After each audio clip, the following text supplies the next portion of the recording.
Ricky Gervais live fame, one of his shows. There's a lot to appreciate here. I mean, not here. By the way, don't watch this. Warning, spoiler alert. Disclaimer. In the show. So, yes, hugely successful, very wealthy now. He keeps making the joke on it, boasting a bit. I'm not sure. Taking on sensitive subjects. Something with dwarfs, what can they do? Then speaking of an autistic child, and he making fun of his own silliness. I mean, he was expecting the autistic boy to help him like Rain Man. That's the whole Rain Man.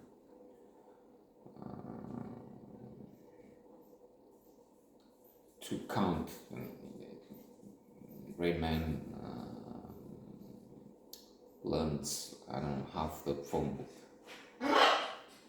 as he reads through it, and then when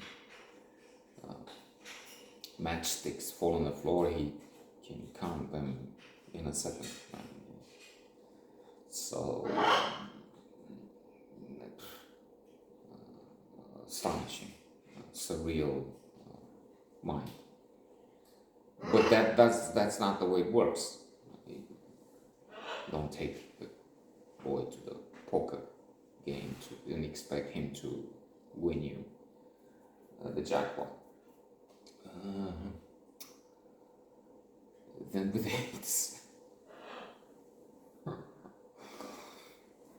AIDS was transmitted from a chimpanzee to a human. And then he jokes on most outrageous situations, really, at times. And there it is. So, how was that transmitted? And then he goes into this the two ways. He said, "Oh, I chopped my finger while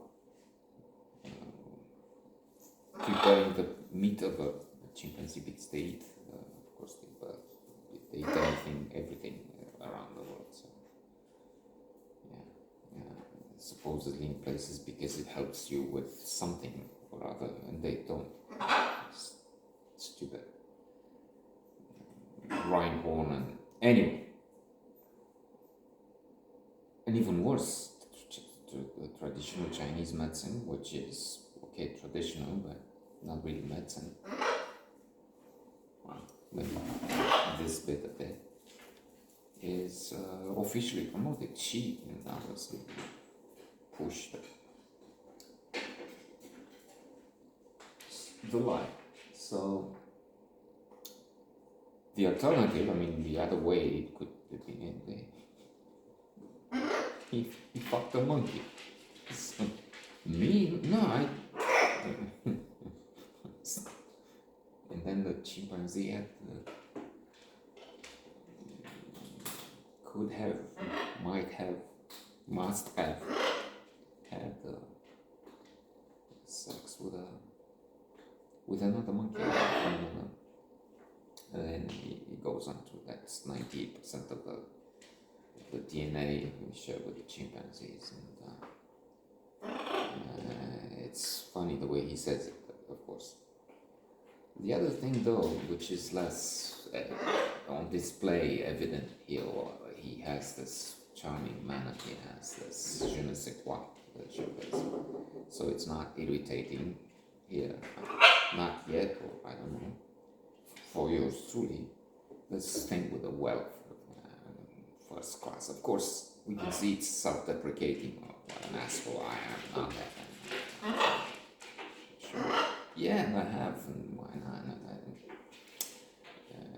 So we love the silliness. It's not supposedly. I'm wealthy, I'm so wonderful, look at me. And if you do, and if he does that, of course, it's laughable. Or is it? Okay, so here it works, but for me, it's getting to the point where Bill Maher, compared to Edward Norton, is not really funny anymore. Well, to some extent, because he has all those writers working for him. I don't know how many, maybe 2, maybe 1, maybe 15, making the jokes. Maybe he has a contribution. He was going to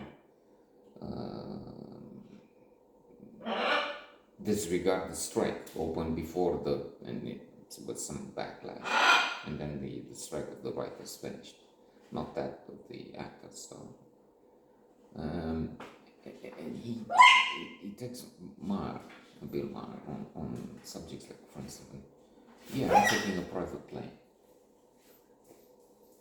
So what? I can afford it, and he doesn't put it like that, but that's a message I get, and there it's irritating. And he claims to be so knowledgeable on stuff. So listen to me. That's okay.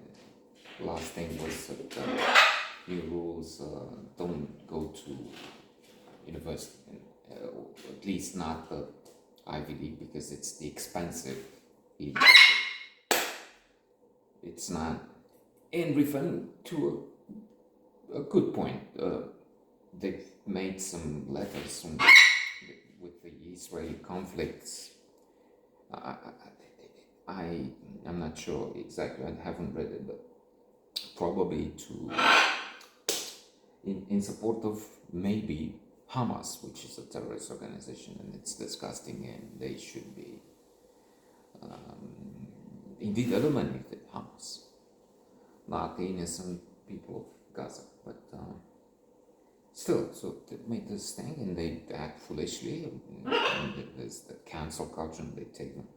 But to say don't go to university, maybe Maher didn't go, maybe he dropped out, maybe he finished and it didn't help him. That's another story, but higher education is needed, and it's indeed what people need. Change schools,